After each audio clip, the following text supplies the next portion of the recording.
এতিয়া আমি তৃতীয়টো খণ্ড আৰম্ভ কৰিবলৈ লৈছোঁ। মাকৰ মুখলৈ অবাক হৈ চাই আছিল শিখাই। লাহে লাহে শিখাৰ চকুপানী শুকাই গৈছিল। গায়ত্ৰীৰ চকুযোৰ আৰু বেছি গম্ভীৰ হৈ যোৱা দেখিছিল শিখাই। আমাৰ পুলিচ বিভাগে খোলা এটা অনুষ্ঠান আছে। তাত এনেধৰণৰ বিপদত পৰা ছোৱালীক সহায় কৰা হয়। যদি বিচাৰে তাইক থৈ যাব পাৰে। মই তাইৰ দায়িত্ব ল'ম। বাইদেউ, আপোনাক ঈশ্বৰে মূৰৰ চুলিৰ সমান আয়ুস দিয়ক। আপোনাৰ ল'ৰা ছোৱালী বৰ মানুহ হওক, এইক তাতেই থওক। আমি ধান মাহ বেছি টকা পইচাকে দিম লাগিলে। লোৱা, চাহ লোৱা। শিখাৰ হাতৰ চাহকাপটো দি নিজেও এটা কাপ লৈ বহিল গায়ত্ৰী। শিখাই একো নকলে, নিশ্চুপ হৈ বহি ৰল। ভিতৰখন খেলি মেলি হৈ গৈছে। বাৰে বাৰে মনত পৰিছে পাৰ হৈ অহা ধুমুহাৰ দিনবোৰলৈ। গায়ত্ৰীয়ে চিনেমাৰ স্ক্ৰিপ্টত লিখাৰ কথা লিখিছে নেকি? তাত আছে নেকি দুৰ্গা পূজাৰ সেই অভিশপ্ত সন্ধিয়াটো? সেই যে শিখাই এজাক ছোৱালীৰ সৈতে পূজা চাবলৈ গৈছিল আৰু পূজা মণ্ডপত সকলোৰে চকুৰ সন্মুখত শিখাৰ হাতত খামুচি ধৰিছিল সেই অঞ্চলৰ আটাইতকৈ শক্তিশালী জনাজাত কিন্তু অসামাজিক ল'ৰাটোৱে। এই সন্ধিয়াটো। সকলোৰে সন্মুখত এচাৰ মাৰি হাতখন এৰুৱাই অনাৰ সেই অসম্ভৱ সাহসৰ মুহূৰ্তটো। ৰবীনে ধৰা হাতখন এচাৰ মাৰি নিজক এৰুৱাই লৈ গৈছে এক পূজা মণ্ডপৰ মানুহৰ সন্মুখত। কি দুঃসাহস, কি অসম্ভৱ অধ্যতা এজনী তেনেই সাধাৰণ নগাভৰু। পূজা মণ্ডপ বৰফ হৈ গৈছিল। সময় স্তব্ধ হৈ গৈছিল। এক পূজা মণ্ডপত মানুহে শংকা, আশ্চৰ্য, মুগ্ধতা, অবিশ্বাসৰ চকুৰে চাই আছিল অকল্পনীয় সেই দৃশ্যলৈ।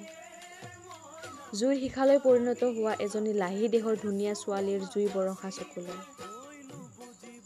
অবাক হৈ শিখাৰ মুখলৈ চাই ৰৈছিল নিচাত মাতাল ৰবীনে। তাৰ পিছত চাৰিওফালে চাইছিল। শিখাৰ হাতখনলৈ চাইছিল। তাৰ পিছত গুচি গৈছিল। আকৌ সচল হৈ উঠিছিল পূজাৰ মণ্ডপ। ভয়ে ভয়ে পূজাথলী এৰি খঙত গমগমাই থকা শিখাক লৈ আটাইবোৰ গুচি গৈছিল। বৰ বেয়া কৰিলি, ৰবীন ককাইদেউক জোকাই ললি। কেলে ধৰিব মোৰ হাতত? মদ খাই ক'ব নোৱাৰা হৈ আছে, অভদ্ৰ কৰবাৰ। হ'লেও দেচোন, সকলোৱে ৰবীন ককাইদেউক ভয় কৰে, ভালো পায়। নিচা ভগাৰ পিছত কি বা কৰে আকৌ। কিটো কৰিব? মই ভয় কৰা মানুহ নহয়, বুজিছ? এনে একেবাৰে বীৰপুৰুষ। সেইদিনা মোৰ চকুৰ আগত গাই এজনীৰ সৈতে গাত এনেকৈ ঢকিয়াইছিল বজাৰত, সহিব নোৱাৰিলো, বুজিছ? লাগি গ'ল কাজিয়া এখন। মই ক'লো, ইমানেই যদি বীৰ, গাত জোৰ থকা মানুহ গাত ঢকিয়াওক। মাইকী গৰু হাত ঢকিয়াই কাৰ আগত বীৰত্ব দেখুৱাব খুজিছে? হাঁহি হাঁহি গুচি গ'ল। সেইকাৰণে আজি নিচাৰ ভাও ধৰি মোৰ হাতত ধৰিছে। নিচাত নাথাকোতে ধৰকচোন চাওঁ। বাঘৰ মঙহ খালি নেকি কৰবাত? ইমান সাহস? আমি ভাইবোৰত নাই, আমাক হ'লে নাটানিবি। ৰবীন ককাইদেউক বৰ ভয় লাগে পায়। মোৰ নালাগে, শিখাই কৈছিল। ভয় নলগা বয়সহে আছিল সেইটো। বন্ধুবোৰে আশংকা কৰাৰ দৰে নিচা ভগাৰ পিছত একো নেতিবাচক প্ৰতিক্ৰিয়া প্ৰকাশ কৰা নাছিল ৰবীনে। তাৰ ঠাইত আৰম্ভ হৈছিল অন্য এটা পৰ্ব। প্ৰেম নিবেদনৰ পৰ্ব। পোনে পোনে নকৈ বন্ধুৰ সহায় লৈছিল ৰবীনে। হাতত ধৰাৰ মাত্ৰ এদিন পিছত। তেতিয়াও পূজা চলি আছিল, নৱমী আছিল সেইদিনা। শিখাই সেই প্ৰস্তাৱ শুনি আচৰিত হৈ সুধিছিল, তেওঁ দেখোন জিলমিল বাক ভাল পায়, মোক আকৌ কেনেকৈ ভাল পাব? মোক তেওঁৰ ওচৰলৈ লৈ যাওক, তেওঁক সুধিম, ইমান ভাল বাইদেউজনীক তেওঁ ভাল নাপায় নেকি? সকলোৱে দেখাকৈ স্কুলৰ সন্মুখত ৰবীনৰ মুখামুখি হৈছিল শিখা। মই আপোনাক ভাল নাপাওঁ, কিন্তু ভালো পাওঁ। আপুনি মোক সদায় স্কুলত পোৱা প্ৰাইজৰ গিলাচ প্লেট মৰমতে দিয়ে। কিন্তু মই জিলমিল বাই যেনেকৈ ভাল পায় আপোনাক, তেনেকৈ ভাল নাপাওঁ। এজনক ভাল পাই থাকোঁতে আন এজনক ভাল পাব পাৰি নেকি? ৰবীনৰ তেজ কৰা মুখখন আৰু বেছি ৰঙচুৱা হৈ পৰিছিল। শিখাৰ চকুলৈ অলপ সময় চাই থাকি লাহেকৈ কৈছিল, মই জিলমিলক ভাল নাপাওঁ। পাই, জিলমিল বা কিমান ধুনীয়া, কিমান ভাল। আমি চবেই তেওঁক কিমান ভাল পাওঁ। জিলমিল বাই আপোনাক কিমান ভাল পায়, তেওঁনো কি ভুল কৰিলে? আপুনি বেয়া, জিলমিল বাক কন্দুৱাইছে। মোক সেইদিনা দেখিও নামাতিলে, মোকো বেয়া পাইছে।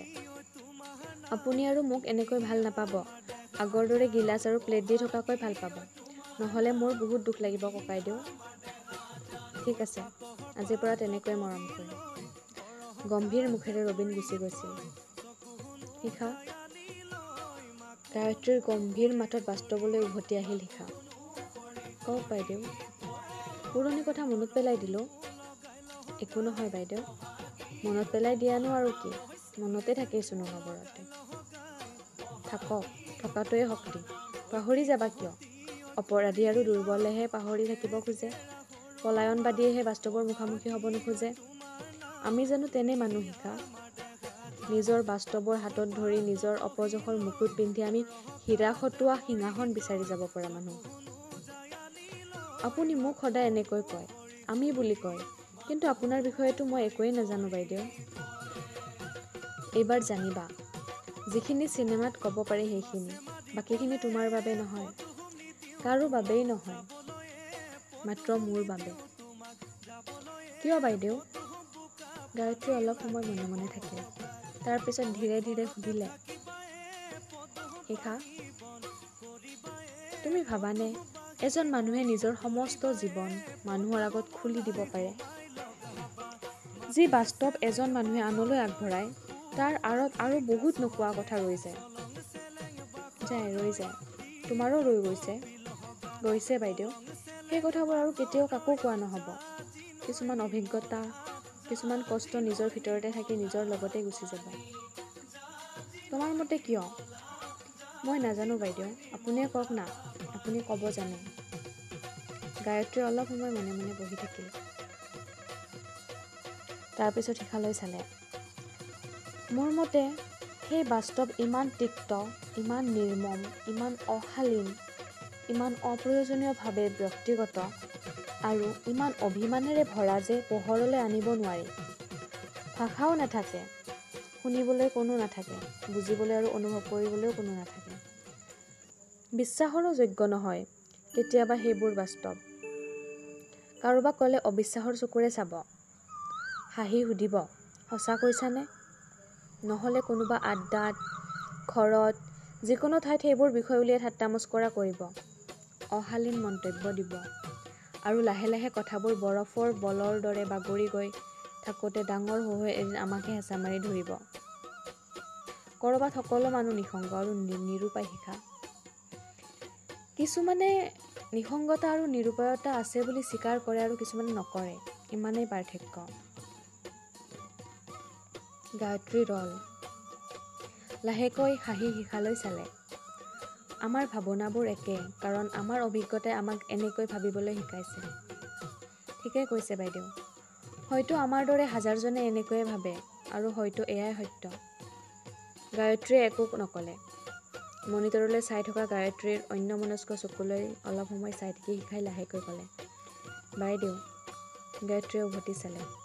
মোৰ লগত আপুনি কথা পাতিব খুজিছিল। কথা পাতিবৰ মন গৈছে সঁচাই। প্ৰথমতে তোমাৰ কথা কোৱা, NGOৰ কাম কেনে চলিছে? ভালেই বাইদেউ।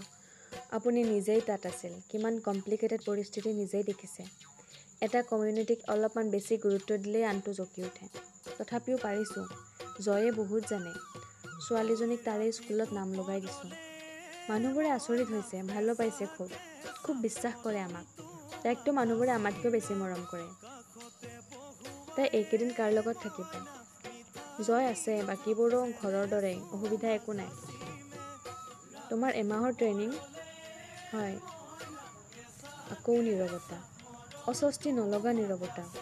এনে বহুত নীৰৱ মুহূৰ্ত তেওঁলোকে আগতে বহুতবাৰ পাৰ কৰি আহিছে। কথা পাতিবলৈ বহুত সময়ত তেওঁলোকক ভাষাৰ প্ৰয়োজন নহয়।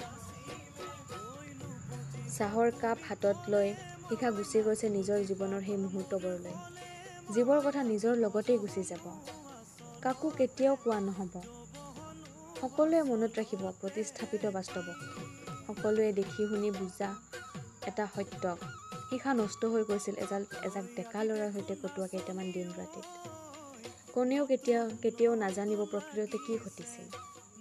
বহুতেই জানিব খুজিছিল, প্ৰশ্ন কৰি কৰি শিখাক অতিষ্ঠ কৰি তুলিছিল। তাৰপিছত লাহে লাহে নুসুধা হৈ গ'ল। গায়ত্ৰীয়ে গঢ়ি তোলা দুৰ্গত শিখাক লাহে লাহে নিজেই মানুহে প্ৰশ্ন সুধিব নোৱাৰাকৈ, অপমান কৰিব নোৱাৰাকৈ শক্তিশালী হৈ পৰিল। গায়ত্ৰীয়ে শিখাক সেই কথাবোৰ কেতিয়াও সোধা নাই। শিখাক বাট দেখুৱাবলৈ ইমান কথা জনাৰ প্ৰয়োজন নাছিল। শিখাই গায়ত্ৰীক কোৱা মাত্ৰ কেইটামান বাক্যতহে গৈছিল সেই কাহিনী। গায়ত্ৰীক ক'ব পাৰি নেকি আজি? কৈ যাব নেকি শিখাই এই পৃথিৱীৰ কাৰোবাক, বাস্তৱৰ আঁৰৰ সেই বাস্তৱক, যি বুজে, অনুভৱ কৰে, হাতত হাত থয় অবিমিশ্ৰ মমতাৰে। গায়ত্ৰীয়ে মনিটৰলৈ চাই আছে। তাত ফুটি উঠিছে গায়ত্ৰীৰ জীৱনৰ কোনেও নজনা আৰু মানুহক কৈ যাব পৰা বাস্তৱৰ খণ্ড চিত্ৰবোৰ। ধন্যবাদ আৰু অহা খণ্ডলৈ।